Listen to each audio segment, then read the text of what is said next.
প্রিয় নবম শ্রেণীর শিক্ষার্থীরা, অনলাইন ক্লাসে তোমাদের সবাইকে স্বাগতম। আমি মোহাম্মদ হাফিজুর রহমান, প্রভাষক, BIAM model school and college, Bogura. আমি আজকের ক্লাসে তোমাদের যে বিষয়ের উপর পাঠদান করব তা হলো তোমাদের বাংলাদেশ ও বিশ্ব পরিচয় বইয়ের সপ্তম অধ্যায়, অর্থাৎ বাংলাদেশ সরকারের বিভিন্ন অঙ্গ ও প্রশাসন ব্যবস্থা নিয়ে। এই ব্যাপারে তোমাদের কিছু কথা বলা প্রয়োজন। এই অধ্যায়টির আকার অনেক বড় এবং গুরুত্বও অনেক বেশি। আমরা যদি বিভিন্ন পাবলিক পরীক্ষা অর্থাৎ বিভিন্ন বোর্ড পরীক্ষার প্রশ্নগুলো অ্যানালাইসিস করি, তাহলে দেখা যায় যে এই অধ্যায় থেকে কমপক্ষে প্রতিটি পরীক্ষায় 2টি সৃজনশীল প্রশ্ন এবং 3 থেকে 4টি বহু নির্বাচনী প্রশ্ন এসে থাকে।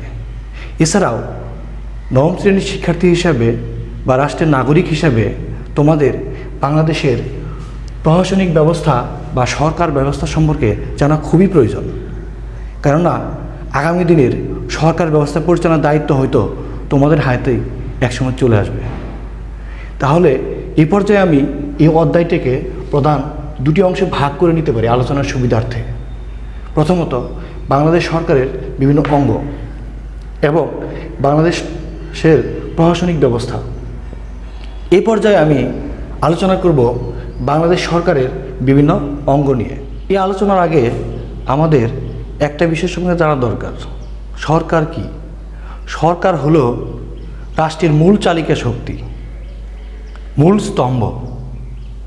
একটা রাষ্ট্রের সফলতা বা ব্যর্থতা অনেকাংশে ডিপেন্ড করে ওই রাষ্ট্রটির সরকার ব্যবস্থার উপর, তার কার্যাবলীর উপর। প্রত্যেকটি দেশের সরকারকে মোটামুটিভাবে 3টি কার্য পরিচালনা করতে হয়। প্রথমত শাসন সংক্রান্ত কার্যাবলী, আইন প্রণয়ন করা এবং সেই আইন অনুযায়ী বিচার কার্য সম্পন্ন করা। এই কাজের উপর ভিত্তি করে বাংলাদেশের সরকার ব্যবস্থাকে আমরা 3টি প্রধান ভাগে বা বিভাগে ভাগ করতে পারি। এক, শাসন বিভাগ, আইন বিভাগ, বিচার বিভাগ। The executive, the legislature, the judiciary. এখন আমরা এই 3টি বিভাগ সম্পর্কে সংক্ষেপে আলোচনা করব। প্রথমত শাসন বিভাগ। শাসন বিভাগ কি? সরকারের যে বিভাগটি রাষ্ট্রের শাসন কার্য তথা প্রতিদিনকার দাপ্তরিক বা প্রশাসনিক কার্যাবলী পরিচালনা করে, আইন শৃঙ্খলা রক্ষা করে, রাষ্ট্রের যাবতীয় নীতিমালা বা সুবিধা বাস্তবায়ন করে, সেই বিভাগের নাম হলো শাসন বিভাগ বা দ্য এক্সিকিউটিভ। এই বিভাগের মধ্যে রাষ্ট্রপ্রধান বা রাষ্ট্রপতি, প্রধানমন্ত্রী, মন্ত্রীবর্গ, আমলা, আইন শৃঙ্খলা রক্ষাকারী বাহিনী থেকে শুরু করে গ্রামের চৌকিদার পর্যন্ত সকল প্রশাসনিক কর্মকর্তা কাজ করে থাকে। এ পর্যায়ে আমরা আলোচনা করব সরকারের আরেকটি গুরুত্বপূর্ণ বিভাগ, আইন বিভাগ বা দ্য লেজিসলেচার নিয়ে। আইন বিভাগ কি? সরকারের যে বিভাগটি রাষ্ট্রের গুরুত্বপূর্ণ সমস্যার উপর ভিত্তি করে কোনো নতুন আইন প্রণয়ন করে অথবা কোনো বিদ্যমান আইনের সংশোধন, পরিবর্তন বা পরিবর্ধন করে, সেই বিভাগের নাম হলো আইন বিভাগ। আইন বিভাগের একটি গুরুত্বপূর্ণ ভাগ হলো বা অংশ হলো আইনসভা। এই আইনসভা কাজ হলো আইন প্রণয়ন করা। এই আইনসভা সাধারণত জনগণের প্রত্যক্ষ ভোটে প্রতিনিধিদের মাধ্যমে গঠিত হতে পারে অথবা মনোনীত কোনো প্রার্থীর মাধ্যমে গঠিত হতে পারে। বিশ্বের বিভিন্ন দেশের মতো বাংলাদেশেও আইনসভা রয়েছে। যেমন আমরা যদি চিন্তা করি, ব্রিটেনের আইনসভার নাম কি? পার্লামেন্ট। ইউএসের আইনসভার নাম কি? কংগ্রেস। বিশ্বের বিভিন্ন মুসলিম রাষ্ট্রগুলোর আইনসভার নাম কি? মজলিস।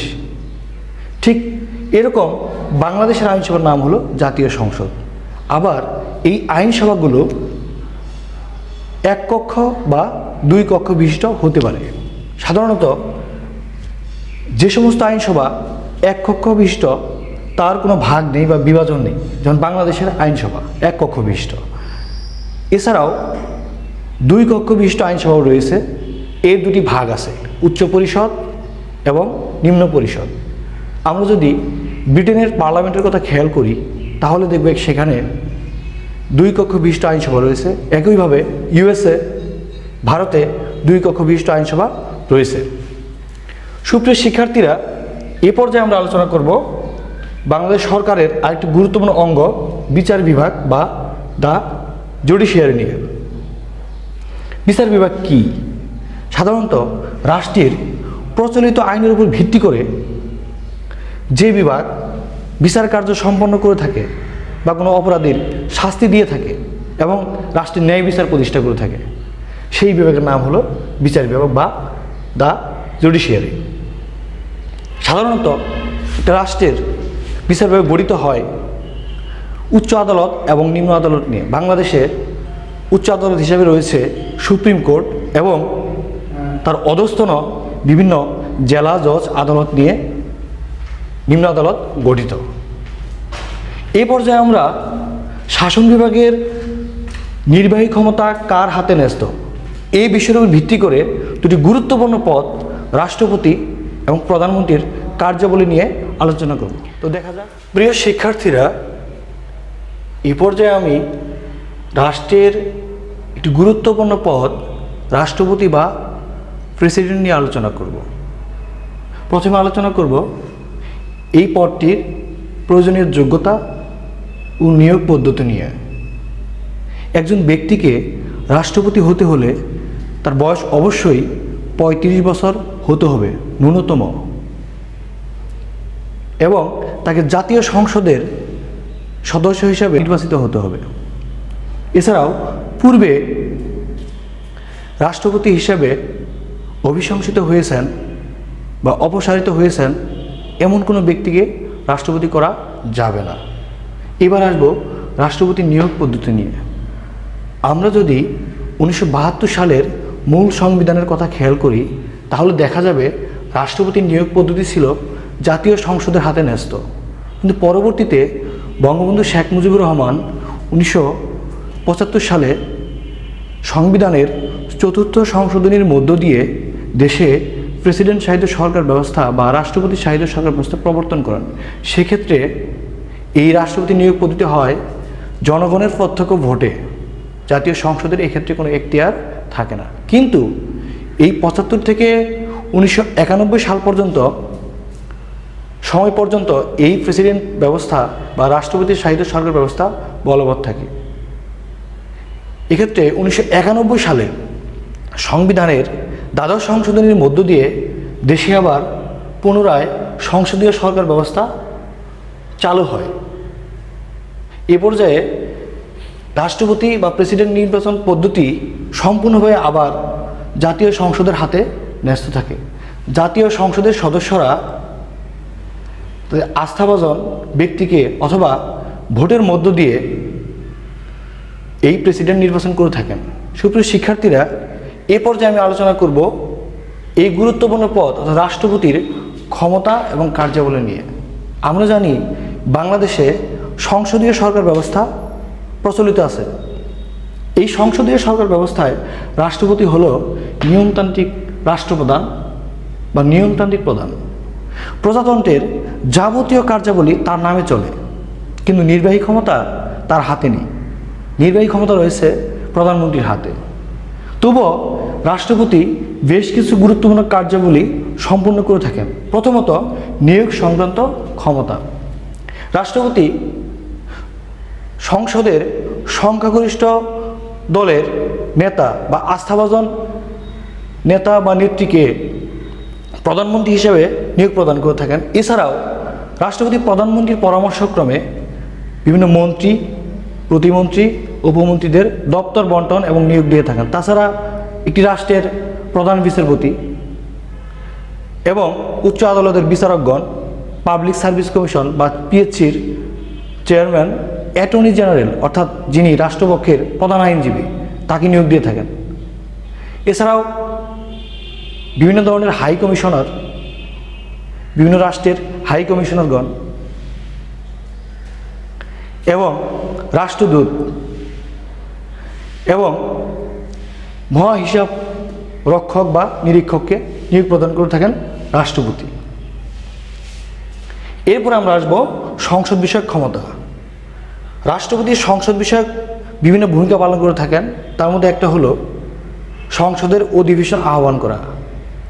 কোনো নতুন সংসদের শুরুতে তিনি ভাষণ প্রদান করেন, অথবা কোনো নতুন বছরের নতুন অধিবেশনের শুরুতে তিনি ভাষণ প্রদান করেন। জাতীয় সংসদে তার ভাষণ নিয়ে আলোচনা বা সমালোচনা হয়। এছাড়াও তিনি প্রধানমন্ত্রীর নির্দেশক্রমে বা পরামর্শক্রমে জাতীয় সংসদের মুলতবি বা ভেঙে দিতে পারেন। এবার আমরা আসব অধ্যাদেশ জারির ক্ষমতা নিয়ে। প্রথমে জানতে হবে অর্ডিন্যান্স বা অধ্যাদেশ কী। সাধারণত সংসদ ভেঙে গেলে অথবা কোনো জরুরি অবস্থার জরুরি প্রয়োজনে সংসদের অধিবেশন বসা সম্ভব নয়, এমত অবস্থায় রাষ্ট্রপতি কোনো বিষয়ের উপরে অর্ডিন্যান্স বা অধ্যাদেশ জারি করতে পারেন। এক্ষেত্রে এই অর্ডিন্যান্সটি আইনের সমতুল্য হয়। এবার আমরা আসব বিচার সংক্রান্ত ক্ষমতা। সাধারণত রাষ্ট্রপতি সুপ্রিম কোর্টের প্রধান বিচারপতি এবং অন্যান্য বিচারকদের নিয়োগ প্রদান করে বিচার সংক্রান্ত কার্যাবলী সম্পন্ন করে থাকেন। এবার আসব ক্ষমা প্রদর্শনের ক্ষমতা। সাধারণত দেশের প্রচলিত আইনের উপর ভিত্তি করে যদি কোনো আদালত কোনো ব্যক্তিকে শাস্তি বা দণ্ড দিয়ে থাকেন, তাহলে ওই ব্যক্তি যদি রাষ্ট্রপতির কাছে ক্ষমা প্রার্থনা করেন, তাহলে রাষ্ট্রপতি তাকে দণ্ড মওকুফ বা স্থগিতাদেশ করতে পারেন, তার ক্ষমা মার্জনা করে দিতে পারেন।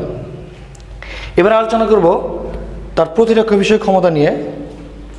একটি রাষ্ট্রের প্রতিরক্ষা সংক্রান্ত যাবতীয় দায়িত্ব বা তাকে বলা হচ্ছে সর্বাধিনায়ক, অর্থাৎ সেনা, নৌ, বিমান বাহিনীর 3 বাহিনীর প্রধানকে তিনি নিয়োগ প্রদান করে থাকেন। এছাড়াও যুদ্ধ সংক্রান্ত যাবতীয় বিষয়ে পরামর্শ বা নির্দেশ রাষ্ট্রপতি দিয়ে থাকেন। রাষ্ট্রপতির আরেকটি গুরুত্বপূর্ণ ক্ষমতা হলো জরুরি অবস্থা জারির ক্ষমতা।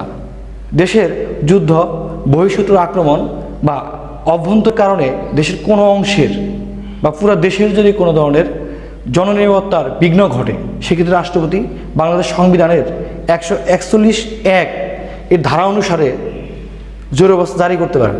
এই সময় জনসাধারণের কিছু মৌলিক অধিকার রহিত হয়। সুপ্রিয় শিক্ষার্থীরা, রাষ্ট্রপতি এই নিম্নোক্ত কার্যাবলী সম্পাদন করে রাষ্ট্র তথা গোটা দেশের সার্বভৌমত্ব রক্ষা করে থাকেন। প্রিয় শিক্ষার্থীরা, এ পর্যায়ে আমি রাষ্ট্রের আরেকটি গুরুত্বপূর্ণ পদ প্রধানমন্ত্রী বা প্রাইম মিনিস্টার নিয়ে আলোচনা করব। সংসদীয় সরকার ব্যবস্থায় তিনি সরকার প্রধান বা নির্বাহী প্রধান। প্রথমে আলোচনা করব এই পদের প্রয়োজনীয় যোগ্যতা এবং নিয়োগ পদ্ধতি নিয়ে। সাধারণত রাষ্ট্রের প্রধানমন্ত্রী হতে হলে তার বয়স হতে হবে ন্যূনতম 25 বছর এবং জাতীয় সংসদের নির্বাচিত একজন সংসদ সদস্য হতে হবে। রাষ্ট্রপতি জাতীয় সংসদের আস্থাভাজন দলের নেতাকে প্রধানমন্ত্রী হিসেবে নিয়োগ প্রদান করে থাকেন। এ পর্যায়ে প্রধানমন্ত্রীর ক্ষমতা ও কার্যাবলী নিয়ে আলোচনা করব। সংসদীয় সরকার ব্যবস্থায় তিনি সরকার প্রধান, দলের প্রধান এবং জাতীয় সংসদের মধ্যমণি। তিনি মন্ত্রিসভার প্রধান এবং নির্বাহী প্রধান। প্রধানমন্ত্রী রাষ্ট্রের যাবতীয় প্রশাসনিক কার্যাবলীর নির্দেশ প্রদান এবং পরিচালনা করে থাকেন। প্রথমত, নির্বাহী ও শাসন বিষয়ক ক্ষমতা। প্রধানমন্ত্রীর রাষ্ট্রের যাবতীয় নির্বাহী এবং শাসন বিষয়ক নির্দেশ প্রদান করেন। যদিও রাষ্ট্রের যাবতীয় কার্যাবলী রাষ্ট্রপতির নামে চলে, তবুও বাংলাদেশের প্রধানমন্ত্রীর হাতে যাবতীয় নির্বাহী ক্ষমতা ন্যস্ত আছে। তিনি রাষ্ট্রপতির সাথে পরামর্শক্রমে বিভিন্ন মন্ত্রী, প্রতিমন্ত্রী এবং তাদের দপ্তর বন্টন করে থাকেন। এছাড়াও রাষ্ট্রের গুরুত্বপূর্ণ উচ্চপদস্থ কর্মকর্তাদের নিয়োগ প্রদান করে থাকেন। প্রধানমন্ত্রীর আরেকটি গুরুত্বপূর্ণ কার্যাবলী হলো আইন তৈরির ক্ষমতা। সাধারণত মন্ত্রিপরিষদের কোনো আইনের খসড়া বিল অনুমোদন প্রধানমন্ত্রী করে থাকেন। এছাড়াও তিনি জাতীয় সংসদে সরকারি বিলের পৃষ্ঠপোষকতা করে থাকেন, অর্থাৎ তারই পরামর্শক্রমে সার্বিক তত্ত্বাবধানে সংসদে আইন প্রণীত হয়। সংসদ বিষয়ক ক্ষমতা। জাতীয় সংসদের তিনি দলের নেতা, সংসদের নেতা, মধ্যমণি। তাকে কেন্দ্র করেই জাতীয় সংসদ পরিচালিত হয়। তিনি সংসদে তার সংসদ সদস্যদের বিভিন্ন অধিকার সংরক্ষণ নিয়ে আলোচনা করেন বা সংরক্ষণ করেন এবং বিরোধী দলের সাথে সমন্বয় করে সংসদটাকে এগিয়ে নিয়ে যান। প্রধানমন্ত্রীর আরেকটি গুরুত্বপূর্ণ কার্যাবলী হলো অর্থ সংক্রান্ত ক্ষমতা। একটি রাষ্ট্রের বাৎসরিক আয় এবং ব্যয় সংক্রান্ত অর্থাৎ বাজেট, এই বাজেট প্রণয়নের ব্যাপারে প্রধানমন্ত্রী অর্থমন্ত্রীকে যাবতীয় পরামর্শ প্রদান করে থাকেন। তারই আদেশে বা পরামর্শক্রমে রাষ্ট্রপতি রাষ্ট্রের যাবতীয় অর্থ সংক্রান্ত বিলে মঞ্জুরি প্রদান করে থাকেন। আরেকটি গুরুত্বপূর্ণ কার্যাবলী হলো রাষ্ট্রীয় কাজের সমন্বয় সাধন। প্রধানমন্ত্রী মন্ত্রিপরিষদের নেতা, মন্ত্রণালয়ের সমস্ত মন্ত্রণালয়ের মধ্যে কাজের সমন্বয় সাধন করার ক্ষমতাও তার রয়েছে। এক্ষেত্রে তিনি আন্তঃ মন্ত্রণালয় বৈঠক করে থাকেন এবং তিনি সেখানে সভাপতিত্ব করেন। জাতির মুখপাত্র। একটা রাষ্ট্রকে সামনের দিক থেকে নেতৃত্ব দেওয়া, বিশ্বের বুকে রাষ্ট্রের প্রতিনিধিত্ব করা প্রধানমন্ত্রীর অন্যতম দায়িত্ব বা কাজ। রাষ্ট্রের ক্রান্তি লগ্নে সামনে থেকে তা মোকাবেলা করে থাকেন প্রধানমন্ত্রী এবং প্রয়োজনীয় নির্দেশ দিয়ে থাকেন। দলের নেতা। গণতান্ত্রিক শাসন ব্যবস্থায় প্রধানমন্ত্রী কোনো না কোনো দলের নেতা হিসেবে জাতীয় সংসদে নির্বাচিত হন। এই দলের নেতা হিসেবে সংসদের ভিতরে এবং বাইরে তার নিজ দলের বিভিন্ন ধরনের নীতিমালা বাস্তবায়ন এবং প্রয়োজনীয় পরামর্শ দিয়ে থাকেন। এছাড়াও প্রিয় শিক্ষার্থীরা, এ পর্যায়ে আমি আলোচনা করব সরকারের আরেকটি গুরুত্বপূর্ণ বিভাগ, আইন বিভাগ নিয়ে। প্রথমে জেনে নেওয়া যাক এই বিভাগটির গঠন প্রণালী। সংবিধানের পঞ্চদশ সংশোধনী অনুযায়ী বর্তমানে বাংলাদেশ জাতীয় সংসদ বা আইন বিভাগের মোট সদস্য থাকবে 350 জন বা 50টি। এর মধ্যে 300টি আসন সরাসরি জনগণের ভোটে নির্বাচিত হবেন এবং 50টি সংরক্ষিত মহিলা আসন সংরক্ষিত থাকবে। এছাড়াও সংসদ সদস্যদের মধ্য থেকে নির্বাচিত একজন স্পিকার এবং একজন ডেপুটি স্পিকার নিয়ে এই আইনসভা বা জাতীয় সংসদ গঠিত হয়। প্রিয় শিক্ষার্থীরা, আমরা এই পর্যায়ে আলোচনা করব বাংলাদেশের আইনসভা জাতীয় সংসদের ক্ষমতা ও কার্যাবলী নিয়ে। 1991 সালে সংবিধানের দ্বাদশ সংশোধনীর মধ্য দিয়ে সংসদীয় ব্যবস্থা পুনরায় প্রবর্তন করা হয়। এর ফলে সংসদের ক্ষমতা ও কার্যাবলী অনেকাংশে বেড়ে যায়। জাতীয় সংসদ নিম্নোক্ত কার্যাবলী সম্পন্ন করে থাকে। প্রথম কাজ হলো আইন প্রণয়ন করা। সংবিধানের 65 অনুচ্ছেদে বলা হয়েছে যে বাংলাদেশের জাতীয় সংসদ নামে একটি আইনসভা থাকবে এবং আইন প্রণয়ন সংক্রান্ত যাবতীয় ক্ষমতা তার উপর ন্যস্ত থাকবে। জাতীয় সংসদের অন্যতম একটি ক্ষমতা হলো আইন প্রণয়ন করা। প্রথমত, এই আইনের খসড়া বিল সংসদে উত্থাপিত হয় এবং সে আইন যখন রাষ্ট্রপতি 15 দিনের মধ্যে অনুমোদন দেয় তখন সেটি আইনে রূপান্তরিত হয়। এর পরবর্তী কার্যাবলী হলো সরকার গঠন বিষয়ক ক্ষমতা। জাতীয় সংসদ যাকে আস্থাভাজন বলে মনে করেন, রাষ্ট্রপতি তাকেই প্রধানমন্ত্রী হিসেবে নিয়োগ প্রদান করে থাকেন। তিনি রাষ্ট্রের প্রধানমন্ত্রী হন এবং সরকার গঠন করেন। কখনো কখনো যদি সংসদ তার উপর আস্থা হারিয়ে ফেলেন, তাহলে তার পদ শূন্য বলে বিবেচিত হয়। এ পর্যায়ে আমরা জাতীয় সংসদের আরেকটি গুরুত্বপূর্ণ কার্যাবলী অর্থ সংক্রান্ত ক্ষমতা নিয়ে আলোচনা করব। আমরা জানি একটি রাষ্ট্রের যাবতীয় আয় ব্যয় নির্বাহ করা হয় বাজেটের মধ্য দিয়ে, আর এই বাজেট সংক্রান্ত যাবতীয় কার্যাবলী সম্পন্ন হয় জাতীয় সংসদে। সংসদের বাজেট অনুমোদন না হলে রাষ্ট্র তার আয় ব্যয় নির্বাহ করতে পারে না। এ পর্যায়ে আমরা আলোচনা করব বিচার সংক্রান্ত ক্ষমতা নিয়ে। সাধারণত জাতীয় সংসদের হাতে বেশ কিছু বিচার সংক্রান্ত ক্ষমতা রয়েছে। রাষ্ট্রপতির অপসারণ সংক্রান্ত ক্ষমতা, প্রধানমন্ত্রীর অপসারণ সংক্রান্ত ক্ষমতা এই জাতীয় সংসদের হাতে ন্যস্ত। যদি সংসদ মনে করেন যে রাষ্ট্রপতির বিকলাঙ্গ, সংবিধান লঙ্ঘন, বিভিন্ন গুরুতর অসদাচরণ অবলম্বন করে থাকে, সেক্ষেত্রে সংসদের 2/3 ভোটে রাষ্ট্রপতিকে অভিশংসন করার ক্ষমতা রয়েছে। একইভাবে প্রধানমন্ত্রী এবং বিভিন্ন সংসদ সদস্যদেরকেও অভিশংসন করতে পারে। এরপর যে আমরা আলোচনা করব বিচার বিভাগের আরেকটি গুরুত্বপূর্ণ কাজ সংবিধানের সংরক্ষণ এবং সংশোধন নিয়ে। একটি সংবিধান পরিবর্তন করতে গেলে জাতীয় সংসদের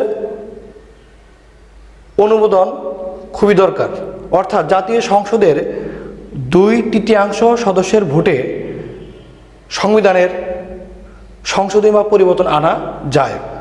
এছাড়াও জাতীয় সংসদের অন্যান্য বিভিন্ন ধরনের ক্ষমতা রয়েছে, যেমন সুপ্রিম কোর্ট ব্যতীত অন্য যে কোনো আদালত গঠন করতে গেলে জাতীয় সংসদের সে বিষয়ে আইন প্রণয়ন করতে হয়। বিভিন্ন চুক্তি, যুদ্ধ ঘোষণা করতে গেলে জাতীয় সংসদে তা উত্থাপন করে সরকারকে অনুমতি নিতে হয়।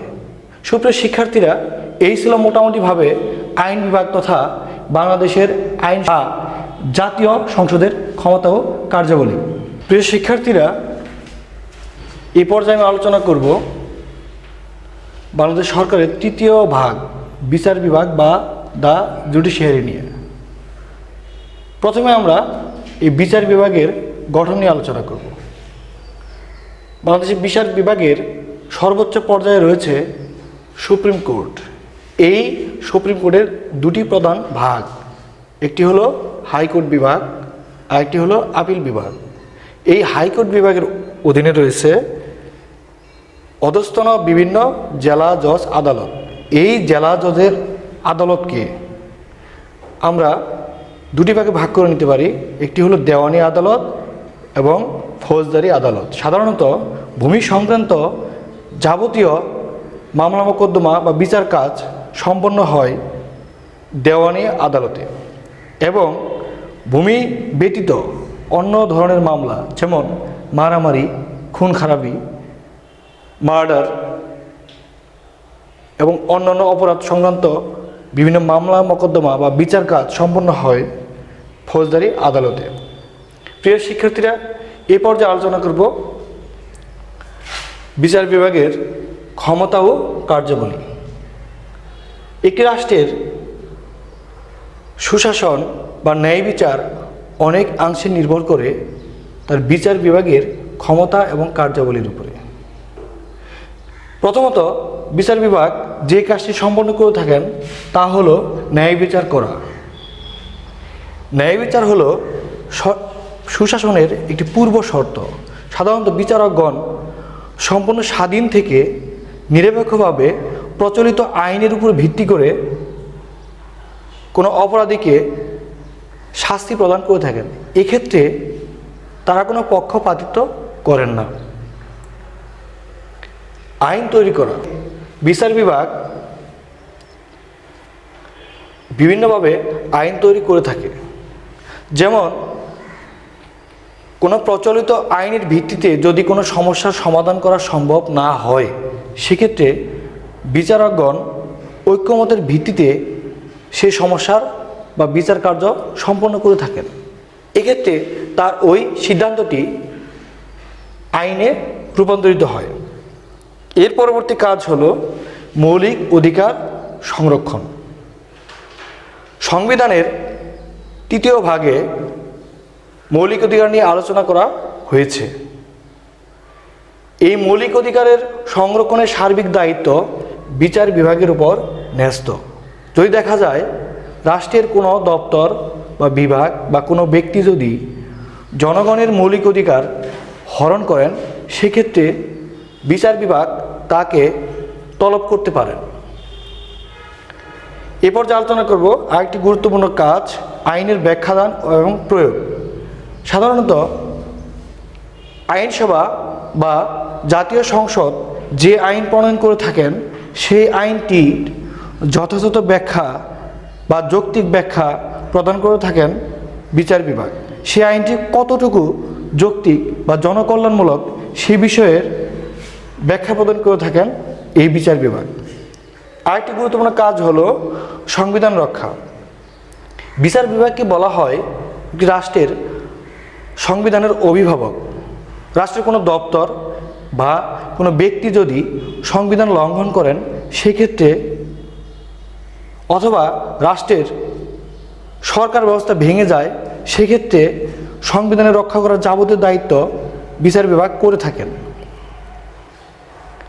এছাড়াও আছে বিরোধ নিষ্পত্তি সংক্রান্ত কার্যাবলী। সাধারণত রাষ্ট্রের বিভিন্ন সংস্থা, ব্যক্তি, প্রতিষ্ঠান বিভিন্ন ধরনের বিরোধে লিপ্ত হতে পারেন বা বিরোধ থাকতে পারে। এই ধরনের বিরোধের যাবতীয় নিষ্পত্তি ঘটান বিচার বিভাগ। এছাড়াও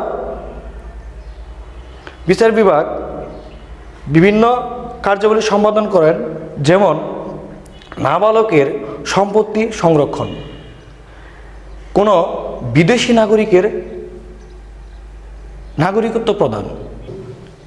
উপরোক্ত কার্যাবলী সম্পন্ন করে বিচার বিভাগ একটি রাষ্ট্রের ন্যায় বিচার, সুশাসন, সর্বোপরি রাষ্ট্রটাকে স্বচ্ছ করে গড়ে তোলেন। সুপ্রিয় শিক্ষার্থীরা, আশা করি তোমাদের আজকের ক্লাসটি অনেক কাজে দিবে। আগামী ক্লাসে আমরা আলোচনা করব বাংলাদেশ সরকারের প্রশাসন ব্যবস্থা নিয়ে। আজ এ পর্যন্তই। সবাই ভালো থাকো, সুস্থ থাকো এবং ঘরে থাকো। আল্লাহ হাফেজ।